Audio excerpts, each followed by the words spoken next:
1999년 4월 23일 도치기현 미나미나스초의 숲에서 산나물을 캐러 온 남성에 의해 도로에서 3m 정도 떨어진 대나무 덤불 속에서 전라의 여성의 시신이 발견되었습니다. 경찰에 의한 부검의 결과 시신은 사후 10일에서 2주 정도 경과된 것으로 보이고 사인은 목을 졸린 지식사인 것으로 판명, 그 외 다른 눈에 띄는 외상은 없었습니다. 살인사건이라고 단정한 도치키현 경찰은 수사본부를 설치, 곧 여성의 신원이 우츠노미야시에 거주하는 사쿠신 학원 대학에 재학 중인 2학년 사카모토 미카 씨라는 것이 판명되었습니다. 사건 현장에는 저항 흔적이 없었으며 다른 곳에서 죽은 후 이송, 유기된 것으로 보였습니다. 피해자 사카모토 씨는 시체 발견 17일 전인 4월 6일 저녁 가족에게 잠깐 밖에 나갔다 올게 라고 말하고 차량으로 외출하였으나 며칠이 지나도 돌아오지 않는 사카모토 씨의 신변을 걱정한 가족이 4월 9일 우치노미야 경찰에 실종 신고를 하였습니다. 실종 신고 후 러브호텔에서 그녀를 보았다는 증언과 그녀의 차가 집에서 2km 떨어진 패밀리 레스토랑에서 발견되기도 하였지만 결국 그 이후의 행적을 찾을 수가 없었습니다. 그리고 집을 나선 후 17일이 경과한 4월 23일 집에서 약 30km 떨어진 곳에서 그녀는 시신이 되어 발견되게 됩니다. 이 사건은 여러가지 풀리지 않는 의문점을 가진 채 미제 사건으로 남게 되는데, 첫 번째 의문점은 그녀가 타고 있었던 차가 배터리가 방전된 상태로 발견되었다는 점입니다. 일반적인 상황이라면 한 달도 되지 않는 기간에 배터리가 자연 방전되기는 어려운 일입니다. 사건이 일어난 4월은 추위로 인해서 방전이 되었다고도 생각하기 어렵죠. 또한 1990년대는 일본에는 자동차 블랙박스가 존재하지 않았고 지금도 일본 사회는 일반적으로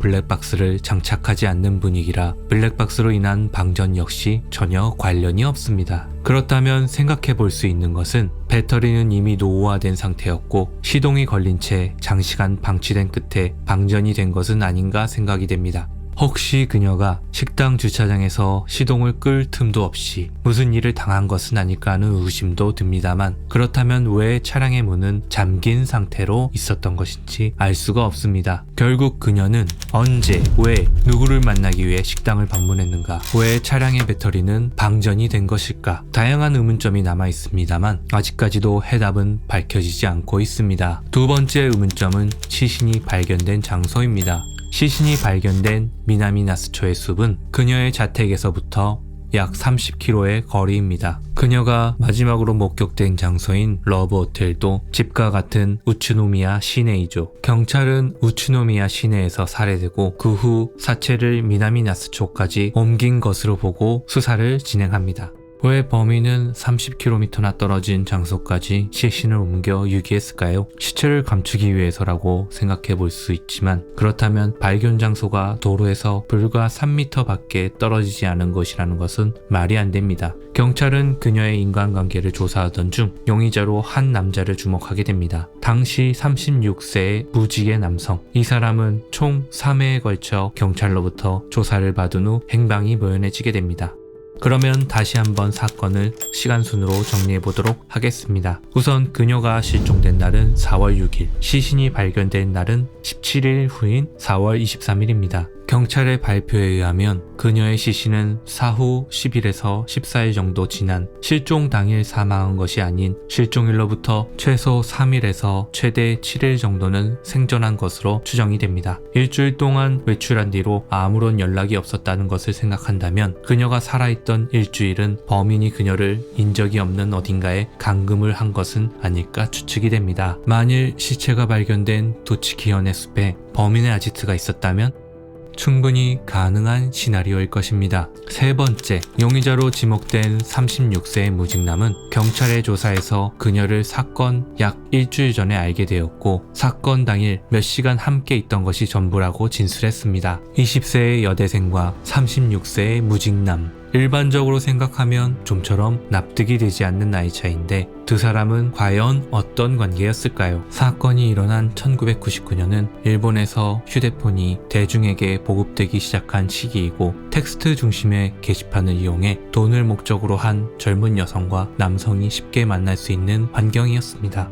목숨을 잃은 고인에게는 안타까운 일이지만 무직남과의 만남 역시 금전을 바탕으로 한 성관계로 만나게 된 것이 아닐까 하는 추측이 많습니다. 평소 전원을 끄지 않았던 그녀의 휴대폰이 무직남과 함께 있었다고 추정되는 시간대에 꺼져 있었다는 사실과 저녁에 남성과 함께 러브호텔을 출입하는 모습이 발견되었다는 제보도 들어왔습니다. 경찰은 무직남을 그녀가 마지막으로 만난 사람인 점, 조사를 받을 때 거짓말 탐지기에 반응이 있었고 다른 용의선상에 오른 남성들은 대부분 알리바이가 있다는 이유 등으로 경찰은 이 남성을 우츠노미야 시내 호텔에서 그녀를 살해한 후 시신을 30km 떨어진 미나미 나스초의 산속에 버렸다고 단정하고 용의자로 지목했습니다. 하지만 경찰의 마지막 조사로부터 약 반년 후 1999년 12월 5일 이 남성은 자신의 집 근처의 숲에서 나무에 밧줄을 걸고 목매달아 죽은 상태로 발견되게 됩니다. 시신은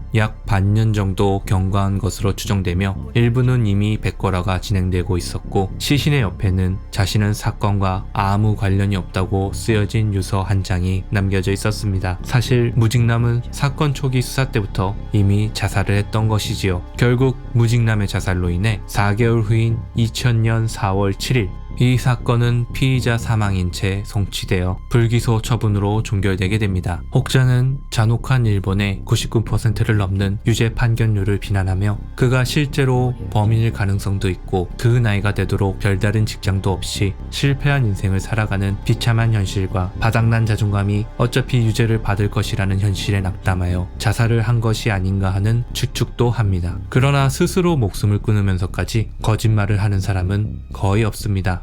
보잘것없는 성욕을 풀어보자고 젊은 여성과 금전을 통해 관계를 맺으려 했지만 결국 자신에게 돌아온 것은 강압적인 경찰의 수사와 자신을 범인으로 보는 세상의 시선, 비참한 자신의 현실을 비관한 자살뿐인 것이죠. 어쩌면 진범은 어디선가 어리석은 경찰을 비웃고 있을지도 모르겠네요. 일각에선 이 사건의 범인은 2년 후 벌어진 또 하나의 미제 사건인 도치키현 여대생 살인사건의 범인과 동일 인물이 아닐까 추측합니다만 용의자인 남성은 해외로 도주하고 결국 그 사건도 미제 사건으로 남게 됩니다. 결국 이 사건은 100% 증거 부족으로 미제 사건이 된 것이 아니라 죄 없는 사람이 자살을 하게 된 탓에 자신들의 수사상 실수를 드러내지 않으려고 하는 일본 경찰이 다시 사건을 조사하는 것을 꺼려하게 되어 미제 사건이 되어버린 부분도 있습니다.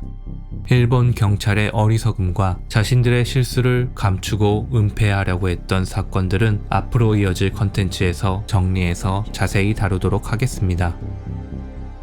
여기까지 시청해주셔서 감사합니다.